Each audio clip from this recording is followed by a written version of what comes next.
Hop là. Allez, c'est reparti du coup pour le semis de carottes pour montrer un trait en accéléré. Qu'est-ce que c'est que d'intégrer cette matière dans les sols?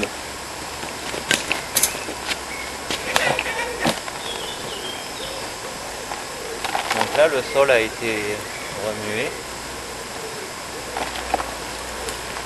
Je peux déverser comme ça. Donc là, il y aura aussi des plantes spontanées qui vont repousser. De la lierre, de l'Epilobe hirsute, de la lampsane. Il va y avoir de la roquette, de la mâche en fin de saison. Même si là, je vais semer des betteraves et des carottes, il va y avoir pas mal de légumes-feuilles qui vont ressortir. Et je m'en sers très souvent, en salade, tous les jours en fait. En salade ou en jus. Et des fois au wok, à la vapeur, pas longtemps. Ou à la fin de la cuisson d'un riz par exemple. Donc là, je vais rajouter le charbon aussi.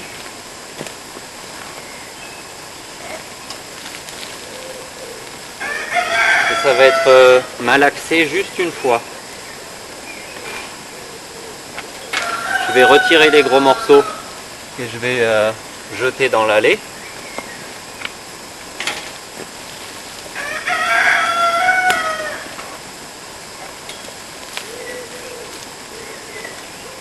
Et il est prévu qu'il repleuve d'ici demain, cet après-midi peut-être. Et je vais faire la même chose pour des poquets de courge. Ce type de mélange. Je vais aller voir où j'ai pris des photos hier des baissières qui étaient gorgées d'eau. De refaire la démonstration de comment ça vient de résister à ces fortes pluies. Donc là je malaxe, j'espère qu'on voit là. Je malaxe comme ça et quand je trouve des bouts de bois un peu importants, je les jette dans l'allée qui a été dégarnie au-dessus.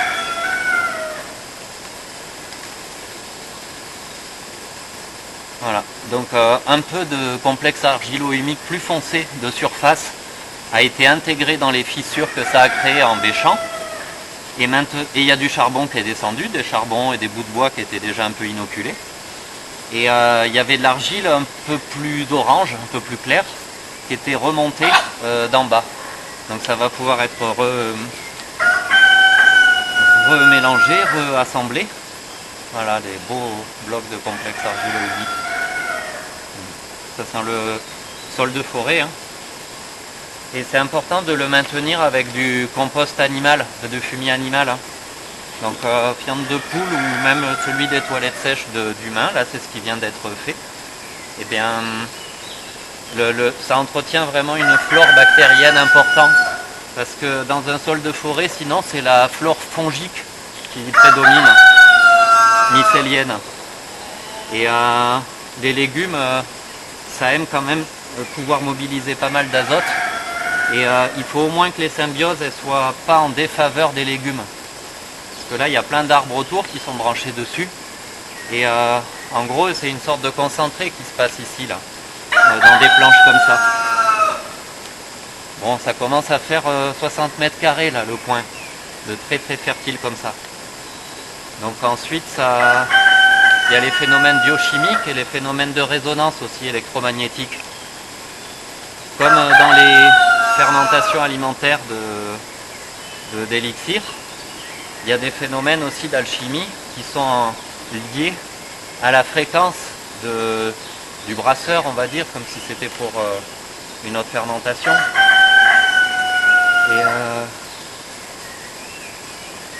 Et dans un sol, il y a la même dynamique qui peut s'écouter, se pulser. C'est de la microélectricité hein, aussi. Tous ces phénomènes-là d'oxydoréduction. Et du coup, c'est aussi des biophotons à une échelle beaucoup plus petite. Et donc, être à la fois jardinier comme ça, tout en étudiant, non, j'en tousse même, tout en vivant, tout en vibrant en fait. l'illusion, quelque part, de la matière telle qu'elle peut être perçue par les sens, et passer le niveau en dessous de percevoir les énergies et la trame, ça prend des sens de jardiner comme ça qui vont bien au-delà de ce dont on parle en agroécologie. Et en termes de déblocage d'une conscience neuronique où en fait l'humain cesse de se considérer séparé de son environnement et que ça se met à interagir, qu'on a une comptabilité, un régime de texte et d'images, de chiffres pour valoriser, c'est-à-dire reconnaître, mettre en valeur. Et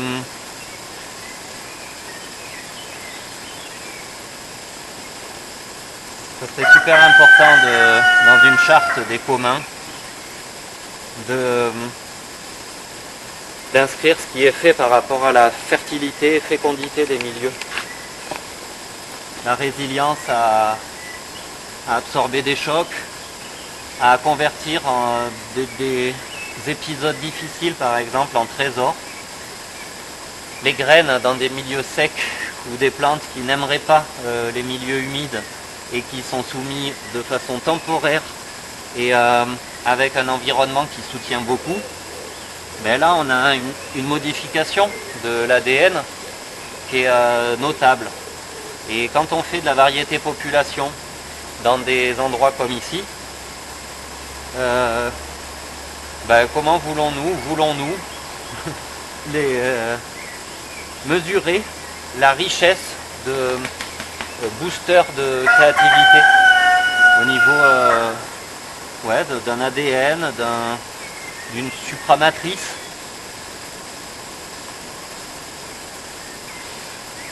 Il y a des animaux qui peuvent s'y épanouir, les humains. Le temps, le rythme est beaucoup dicté par la météo et les saisons qui vont faire vivre plus ou moins d'introspection ou l'inverse.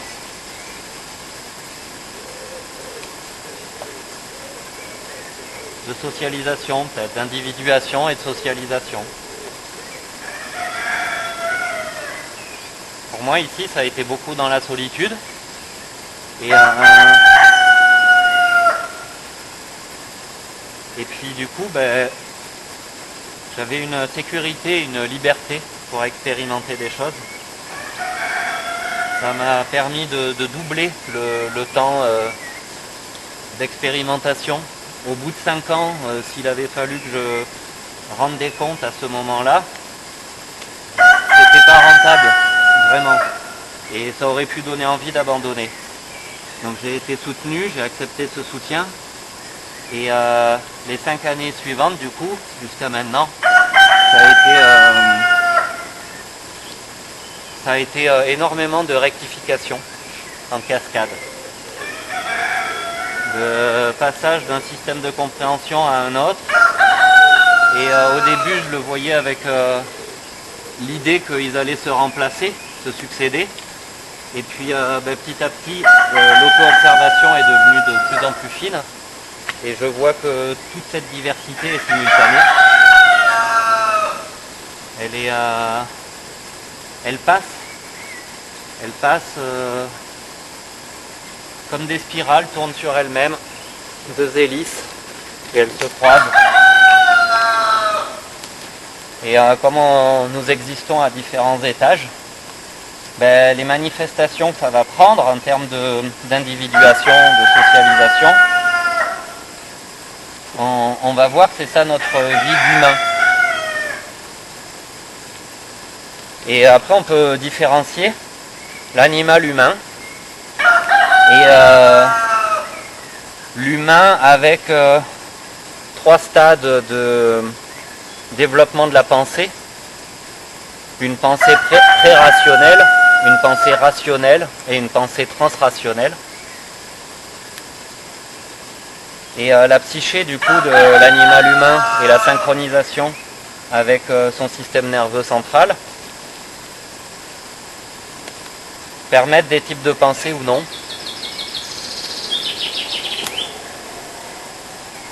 Et dans les stades d'apprentissage où l'intégration de la conscience systémique ou la conscience holistique se fait, il y a un temps pour intégrer les paradoxes et passer d'une logique en 2 termes à une logique en 4 termes. Ça fait voir des phénomènes, des motifs qu'il peut y avoir dans la nature, on appelle ça les patterns en permaculture. Et on les a en psychologie sociale. Au niveau de la technosphère, du matériel informatique et de tout ce qui permet de le faire fonctionner. Du hardware et du software. C'est l'interface biologique. Elle interfère avec une noosphère, une sphère mentale de la planète.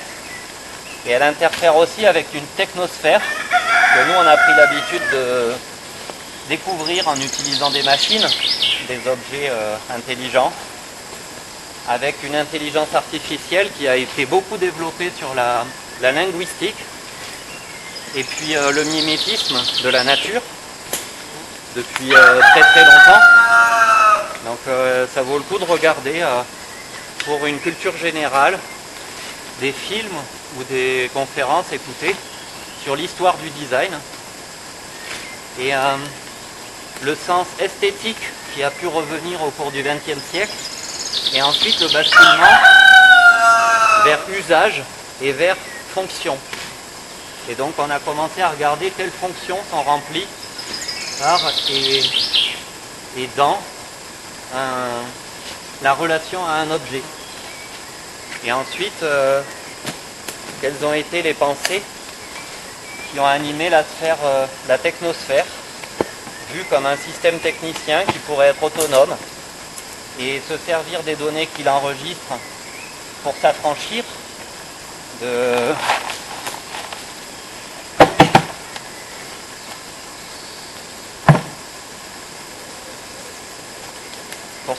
de la matrice.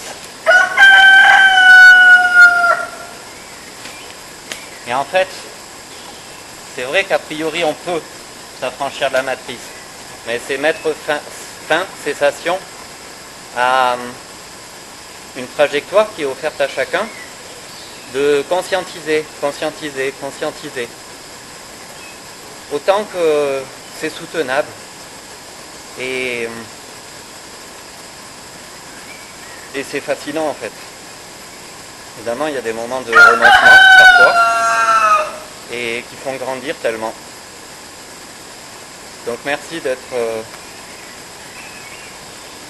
là aussi pour créer des lieux ressourçants. On va pouvoir parler de cette façon-là, faire la conscientisation justement de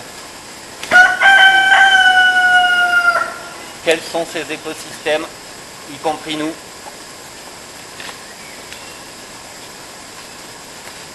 Ça c'est un céleri branche. Il y en a 3 derrière comme ça. Ben, il y a des feuilles qui sont consommables et puis il s'apprête à faire ses fleurs celui-là. On appelle ça les céleris perpétuels. Au moins ils peuvent, ici en tout cas, ils avaient réussi à rester 3-4 ans les premiers. Puis là c'est à partir de semis que ceux-là sont revenus.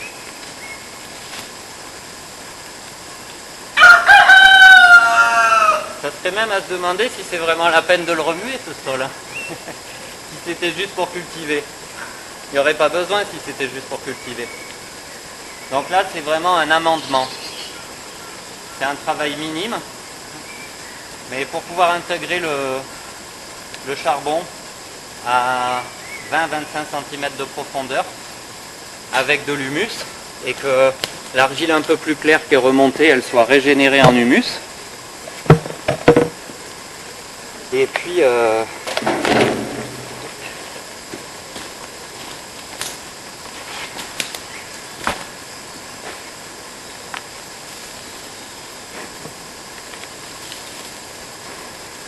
c'est du charbon très propre.